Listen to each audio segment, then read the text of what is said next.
ka kwija mogoro ba kwani Yesu Kristo ba liak kadit mugwa mishaket e David Nwal bol ka kwija mo bana shuwakel bana kwani Yesu Kristo bana poinkel liake kwigoya kwa liako nyalo tieda Jin point da ke liu liak de mineral goidero liake kwigoya kwa liako nyalo tieda Jin point da ke liu liak de mineral goidero liako nyalo tieda chu goide perwich Jen pele dwer ke dial ke jagal yau jago Jen cetik dalwel ko ke ce kum ke nuk de Min tel peken kwai loa jen charong ke ti go ke oba kulangwet Mi bum shani ke shwar Ka kunyal belani shuang kenne so ke kwineni tin yang ke je duke nyon mu sedre duar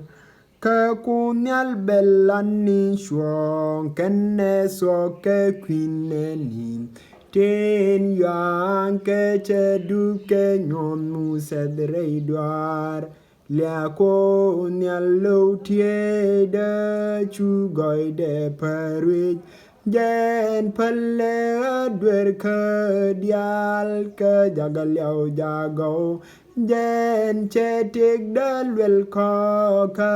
ce kum ke nuk de Min tel peken kwai loa cerong ke ti go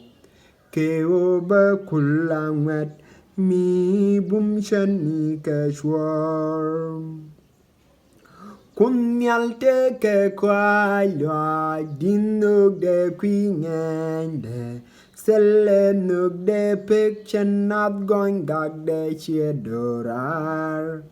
Kunyal te ke kwai loa din nuk de kwi ngende Tele nuk de pek chen not going gag de chia dorar Liako nyalo tieda chu goide perwich Jen pele dwer ke dial ke jagal yau jago Jen cetik dalwel ko ke ce kum ke nuk de Min tel peken kwai loa cerong ke ti go ke oba kulangwet Mi bum shani ke shwar Shene shen ke ta dweri ko Ke je ko chudi ka chat ke ta jeng ne ko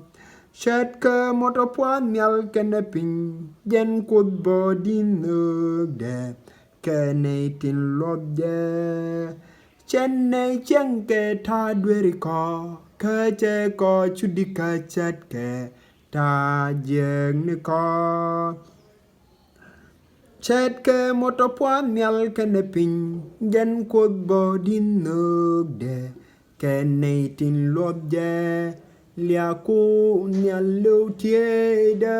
chu goide perwich Jen pele dwer ke dial ke jagal yau jago Jen cetik dalwel ko ke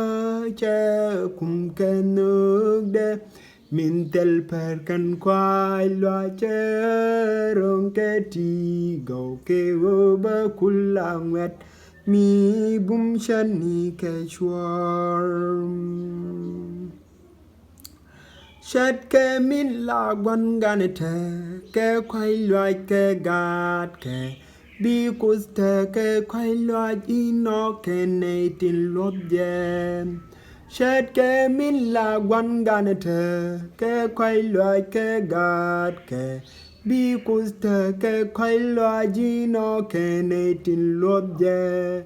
lia cu nhà lâu thiê đơ chú gọi để parit jen palet đuer khờ dial khờ jaga liao jago jen che tiệc đê luel khó khờ che cùng khe nước đê min tel per kan quai lo che rong ke chi go kêu ba kulangat mi bum shani ka chua